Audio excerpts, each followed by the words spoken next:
find solutions of not experiencing or limiting the pain they're going through in the day-to-day.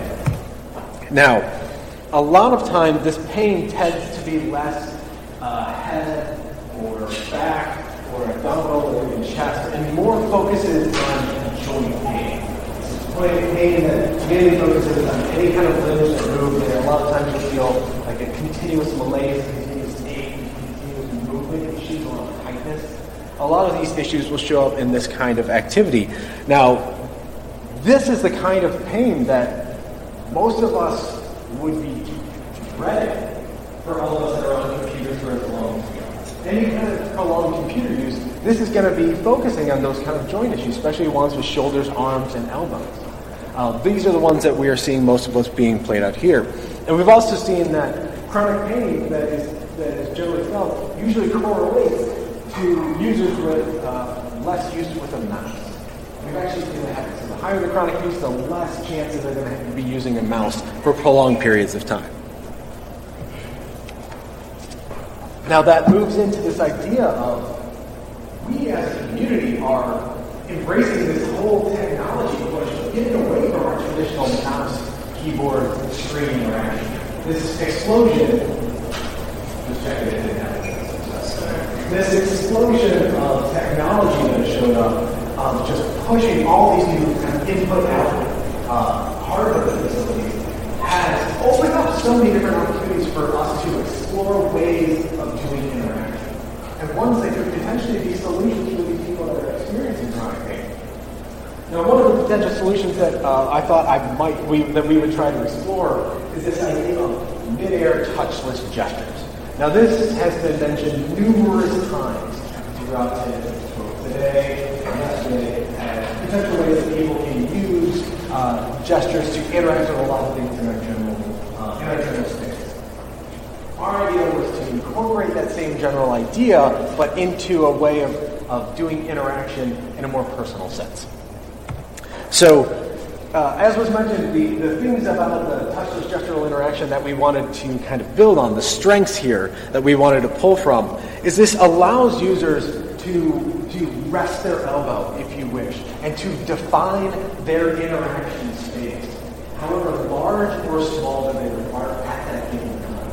And this ability to shift and adjust their interaction to wherever their pain is, and hopefully won't be as they adjust, is what we were aiming for, this ability to kind of move on the fly. The other benefit of this is it reduces the amount of repetitive wrist movements and clicking actions that a lot of people would associate with that kind of behavior with normal computer interaction, and allow us to move from small muscle groups and joints and move to other muscle groups that are usually a little bit stronger that can take on more work. So we are moving to this shifting of primary motions away from that area. Now, we have also seen some additional benefits when it comes to mid-air and touchless gestures that we are pulling from, this idea of you get a reduced fatigue when using this kind of interaction. You usually only have a minor performance degradation when you switch hands, which is clearly not something that occurs when you talk about mouse and keyboard interaction. And when you're trying to use a left-handed and a regular off-handed mouse when working, it's actually kind of embarrassing. However, when you're doing mid-air gestures, a lot of times that degradation is minor, if at all, which is really fun. And the last is the idea of kind of pairing that with like speech-based interaction or some kind of multimodal. We've seen usually no loss of real throughput going through, which is really, really nice, and which is why we are leaning towards the use of mid-air touchless gestures. So we asked this basic question: can gesture-based interaction be an acceptable alternative for users with chronic pain? We're trying to blow the top off this and show you that the mid-air gestures are going to be better than the mouse. We're not trying to show you that they are so much more accurate than yours. We're trying to see if they are good enough. Are they good enough to provide an acceptable alternative, one that can allow people to shift and find a different medium with which that they're interacting? And to do this, we divided the problem space into two basic areas: concepts of gestural pointing and gestural selection. Pretty basically, the idea that one is just pretty much controlling of the cursor on the screen, being able to point at which target and identify it. And the other one is selection, which means the idea of actually picking what your option would be. choosing your choice of what's going on there. So we took a look at those two different ideas. So we performed an experiment. We went out and recruited 17 participants. 17 participants between the ages of 18 and 53, with a nice close to even split, 9 females and 9 females. All of these participants have pretty decent amount of computer usage. They average about 30 hours a week of computer usage. This is a pretty standard going across the board at this point in time. But all of these volunteers all had conditions that fell in the group of either osteoarthritis, rheumatoid arthritis, fibromyalgia, or Parkinson's. No, this is just to say that they didn't just have only one of those. There could be some comorbidity going across where there was a conjunction of two conditions at one time. But the idea is that they all fell into at least one of these buckets in some way. And the idea is that all of these conditions were showing pain in the joints, as you can see in the image here, either in the hands and the wrists, up to the elbows, to the shoulders, and even up to the upper back. This is what we were trying to focus on to see if we could provide an alternative to them, even though this is an area that would be generally used a lot for gesture. These are areas where we were trying to lean into the problem areas to try to see if these are the conditions that are having the most problems in these kind of physical areas. Well, let's try to see if these would actually, if they'll still manifest using gesture interaction. So, in terms of gestural pointing, we explored 3 different conditions. We used the mouse to try to give us a nice little basic default, and then we had 2 different gesture interactions that we had. We had rested, uncalibrated, which allowed people to kind of position their elbow where they wanted, and then we just used the linear mapping as they defined where the 4 corners were. And the other one was rested and calibrated, where we used the idea of personal space, where we used an ability for them to completely shape out the exact amount of space that they would like to use in whatever dimensions that they would like, and we would go from there.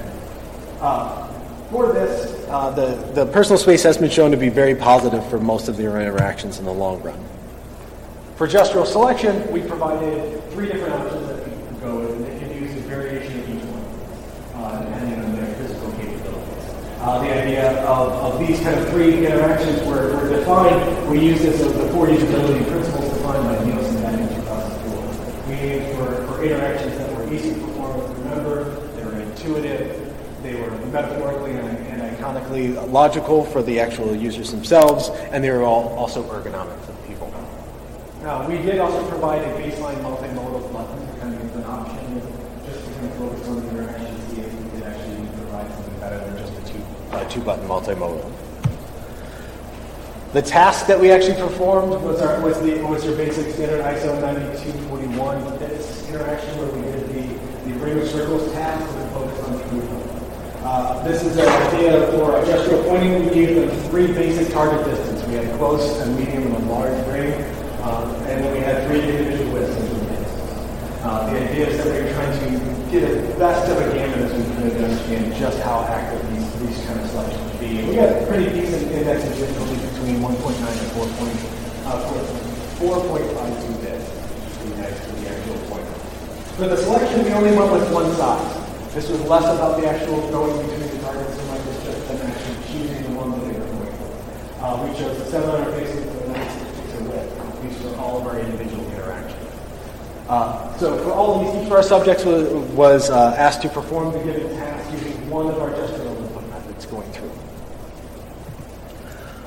For our gestural pointing, each participant was asked to come in and they would perform the task using each of our methods. So they had basically 3 tasks per round, and there were 2 rounds being performed. Generally, the idea is each task is done with a different profile. We wanted to ensure that each of these profiles were going to be different enough so that there wasn't going to be learning of exactly what pattern was going to go through, so there was no anticipation of where to go next. They just had to adjust on the fly and hit the target that they were going for. The full task consisted of basically 70 trials, and 3 tasks in the first round were basically given by a 2-minute break and allowed you to rest and take as much time as they needed to perform the task associated. And then they were asked to perform it once again in the same order in the same task profile. For gestural selection, it was very similar to tasks as the gestural pointing, but just half the number of trials. Again, we didn't need to keep waiting for hitting the targets across boundaries. We just wanted them to do the selection targets as they went through. Each task was basically performed with a different input method. And again, the order was randomized to ensure no learning was going across. We did allow them, we did have to use the gesture rest calibrated as your option movement for doing the gesture. The selection needs to be done however. During any of the breaks, participants were encouraged to absolutely take as much time as they needed to make sure that there was a prolonged, continued effect moving across the board. Now, not surprisingly, the mouse did incredibly well as compared to the actual gesture interaction. And when it came down to it, it was significantly better. However, what we ended up seeing is that based on our fifth regression, we actually saw our index of difficulty, both their gestural interactions had minor steps closer to 0 and a higher goodness of fit, which shows that we actually had a pretty good interaction for how we're actually going through with giving interaction selection targets. Our model error is actually calculated our RMSE was the lowest on the mouse, so it was actually followed mostly by our calibrated gestural. The gestural uncalibrated wasn't as good. So we were approaching an error rate that was actually pretty close for our calibrated gesture that they saw with the mouse, which was actually pretty promising. For our selection, our multimodal interaction performed significantly better. There were some issues that we had noted throughout the that I'll talk about in a second that definitely caused the interaction with the gesture selection to be significantly worse. But it was also noted that most of the users preferred the multimodal. They like the idea of being able to control one arm and then use their off fingers or other hand to do the input mechanism. So actually, the inclusion of both hands is not any of the users before. And again, even though most of these actions that were done with this kind of gesture pose little to no kind of threat at all for people without chronic pain, participants, even given a number, as many breaks as they would want, still noted a significant amount of fatigue over time, a significant amount of simplification of action of doing the pain aversion. So a lot of times these actions that they were performing are things of their life that they try to stay away from, so they're hesitant to keep doing it, which then increases the amount of action and do and so again, requiring more time, which caused our times to be slightly off. Qualitatively, participants, again, as I mentioned, is overwhelmingly in favor of the multimodal. But the participants did find it increasingly difficult holding their hands steady. One of the big conditions or qualities of chronic pain is consistent movement. People with chronic pain will be constantly kind of moving because when you stand still or when you become very still, a lot of times it allows them to focus on their pain. So a lot of times movement comes into counter action. So trying to hit harder and do an action with their hands constantly moving becomes harder and harder going off our mechanisms of recording. And then another issue was that there was towards the end, at the very last instance, we were talking about 45 minutes of interaction. Some conditions, particularly work with the hands and wrist interaction, and arthritis, are starting to say that we were being able to move where starting to begin over that given amount of time and that amount of actions. So while the mouse, again, as I mentioned, was better in terms of throughput, our gestural interaction had benefits for our MSE and our intercepts, which indicated we could have a better generalized population of participants in pain.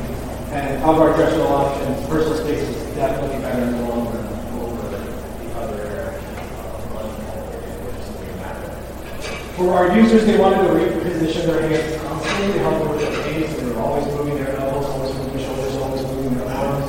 And the idea is that if we could, instead of having them just always force back into recalibration, to recalibrate on the water without having them to do would be a great benefit. And then last but not least, our overall feedback was generally positive. They did note that the lack of experience with the technology definitely came into play with doing this interaction. So one of our customer features used to be a put alongside when we provide them with the actual technology that allow them to do a flip back and forth from the mouse to the gesture to whatever they want to find, or say a level of time. So along with that's the idea, that was the general purpose of this, and I think it came out incredibly well for what we had, and we are very thankful for finding the participants and them taking the time.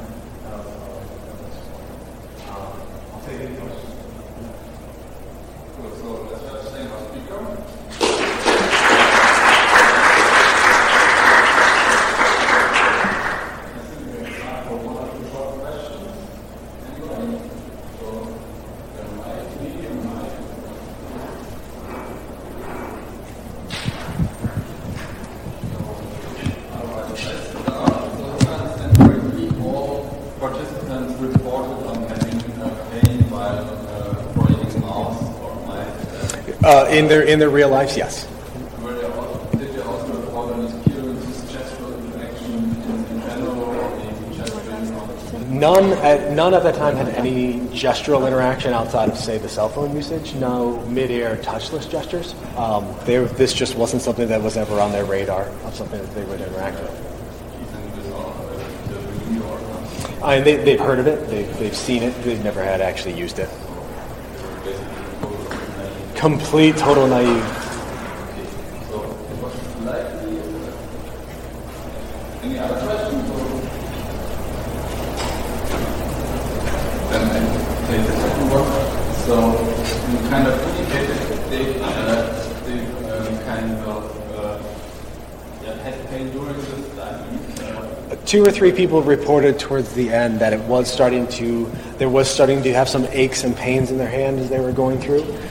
Again, it's not surprising given it was about 45 minutes to an hour of interaction that's happening.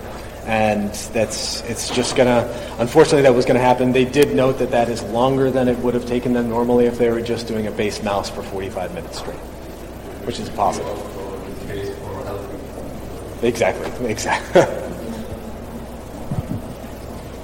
So what would be your suggestion for the design of interfaces in future?